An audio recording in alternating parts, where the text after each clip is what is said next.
Yan, Masya Allah, good job. Ewan ko bakit mahilig sa ganyan. Practice daw.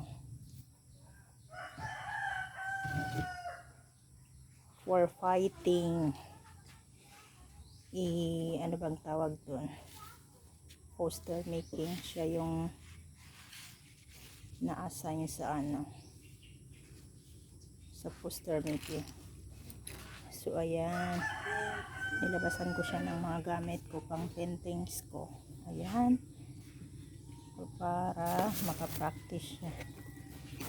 Tagal na mula umuwi ako dito, wala nang painting.